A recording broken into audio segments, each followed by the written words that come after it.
Voici la présentation très courte du déroulement du stage pour les licences troisième année à l'UFR STAPS de Lyon. Alors, le fonctionnement de ce stage est soutenu et guidé par deux professionnels. D'un côté, des tuteurs pédagogiques qui sont des enseignants de l'UFR STAPS et de l'autre côté, un nombre important de tuteurs professionnels qui sont des enseignants d'éducation physique. Alors, chaque semaine, les étudiants sont une journée en stage. Mais ce stage est accompagné par un suivi de stage qui est assuré par les tuteurs pédagogiques.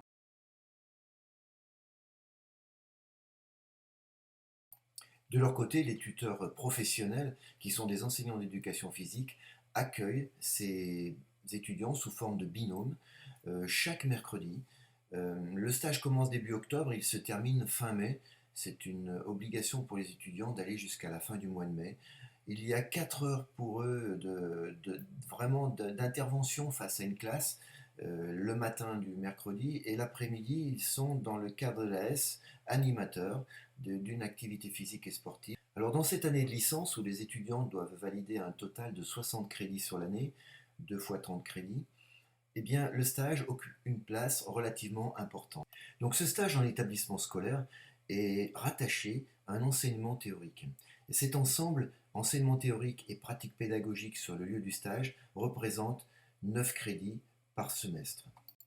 Alors, pour chacun des semestres, la partie théorique, qu'on appelle compétences pédagogiques et didactiques d'intervention, euh, est assurée par des cours magistraux et des TD, qui permettent de manipuler des données didactiques et pédagogiques. Ces données théoriques vont ensuite être mises en application au sein du stage. On va simplement demander aux tuteurs professionnels de valider ou d'invalider le premier semestre. Il va falloir attribuer une note, et la note, on l'attribue à partir des TD de suivi de stage au cours desquels on travaille particulièrement sur une analyse de pratique, une analyse vidéo, et où les étudiants ont à produire des documents euh, où ils vont essayer de mettre en valeur le lieu de travail où ils évoluent, les difficultés qu'ils rencontrent avec les élèves et comment ils trouvent des solutions pour avancer et s'installer progressivement dans ce stage.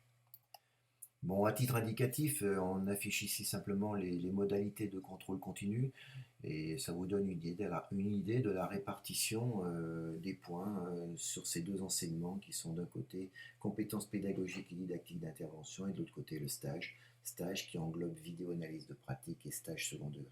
Concernant le semestre 6, c'est un petit peu plus simple parce que les étudiants sont bien en place et ils sont dans leur stage, ça fonctionne. D'un côté, on retrouve l'enseignement compétences pédagogiques et didactiques avec les 6 crédits, et là, le stage qui représente lui 3 crédits, avec une note qui viendra à la fois du tuteur professionnel et du tuteur pédagogique.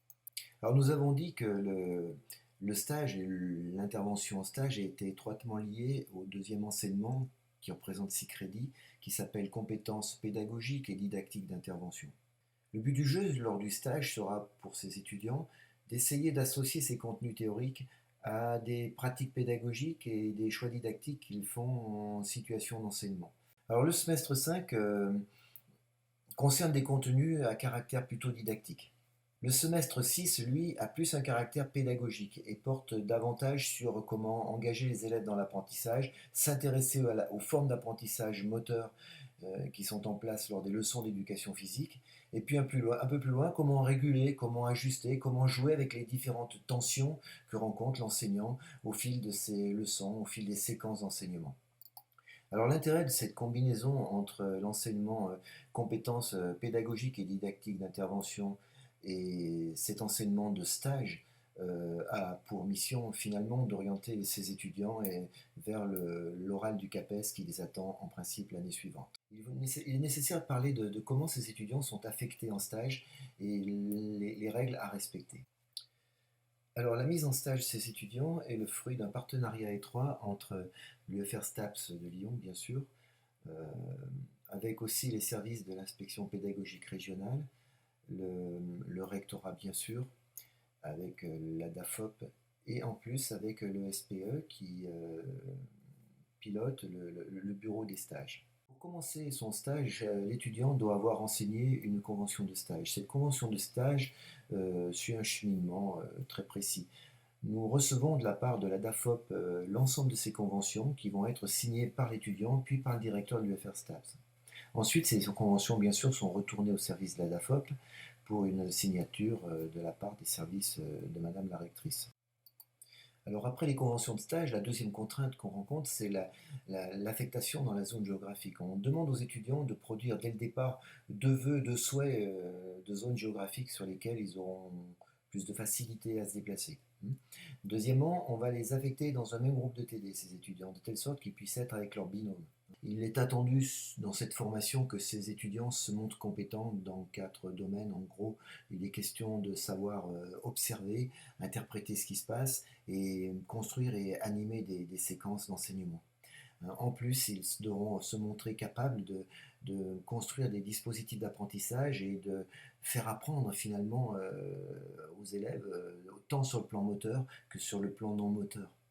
Et enfin, ils devront essayer de se montrer curieux dans le fonctionnement d'un établissement scolaire, de s'intéresser à la communauté éducative que constitue un établissement, et en plus s'intéresser à la vie associative à travers l'association sportive qui se déroule le mercredi après-midi. Alors cette formation s'appuie parallèlement sur un travail d'analyse de pratique, et pour cela on leur demande de capturer des images et donc de produire des capsules vidéo.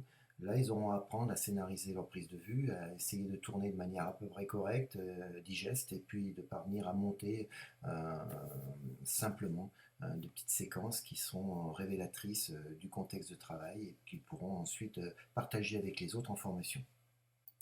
Alors pour capturer ces images, il pourrait être demandé peut-être de la part du tuteur, simplement, de fournir un document d'autorisation de captation d'images. Nous leur procurons dans l'espace numérique de travail Spiral Connect un document qu'ils peuvent télécharger et donc faire renseigner par les parents pour donner l'autorisation. Alors parlons maintenant des tuteurs. Comment les tuteurs pédagogiques et les tuteurs professionnels vont-ils se répartir les tâches ? Alors, le professeur d'éducation physique dans son établissement va aider ses étudiants à mettre en place leurs séances, à mettre en place des dispositifs d'apprentissage, à les réguler, à en faire des bilans. Et de plus, ils vont aussi les accompagner dans la phase où ils sont dans l'animation de l'AS le mercredi après-midi. Voilà leur rôle principal, et puis ça débouchera nécessairement sur une évaluation. Alors, les tuteurs pédagogiques, de leur côté, pendant les TD, vont demander aux binômes de produire régulièrement des travaux qui portent justement sur ce qu'ils ont pu mettre en œuvre, sur l'analyse d'un contexte, sur un dispositif d'évaluation, sur des moyens pour engager davantage les élèves dans l'apprentissage, etc. Ces productions successives au fil de l'année donnent lieu à des évaluations qui rentrent en compte dans les CCF1 et CCF2. Pour finir, nous abordons maintenant les modalités d'évaluation de ces étudiants sur les 2 semestres. L'évaluation au semestre 5, réalisée par le tuteur pédagogique, porte sur des présentations construites par les étudiants, l'une portant sur le contexte de stage où ils se trouvent, une deuxième production sur la situation d'évaluation utilisée par l'enseignant, troisièmement sur la présentation totale d'un cycle, d'une séquence d'enseignement dans une APS particulière. De son côté, le tuteur professionnel va évaluer, comme on l'a dit, simplement en validant ou en invalidant le stage à partir d'une grille qui est utilisée au second semestre dans son intégralité. Ici, le tuteur se sert des items pour essayer de situer le degré d'investissement de l'étudiant dans son stage lors du premier semestre. Alors au 2e semestre, l'évaluation est faite en partenariat entre le tuteur pédagogique et le tuteur professionnel. Le tuteur pédagogique, lui, continue d'évaluer les productions des étudiants. De l'autre côté, le tuteur professionnel, lui, va utiliser la grille qui était celle du semestre 5, mais là, il va réellement porter une note, à concurrence de 25% de la note du CCF1, alors que l'autre partie, 75%, est attribuée par le tuteur pédagogique. Alors enfin, pour terminer, ce semestre 6 se clôture sur un CC2 qui, lui, est un oral de stage où l'étudiant doit construire une présentation préexi à partir de l'ensemble des productions de l'année qui va permettre de présenter le déroulement de son stage. Il y a un exposé pendant 10 minutes et après il y a un entretien de 15 minutes avec le jury. Une grille est prévue à cet effet pour essayer de cerner l'ensemble des facettes de ce stage.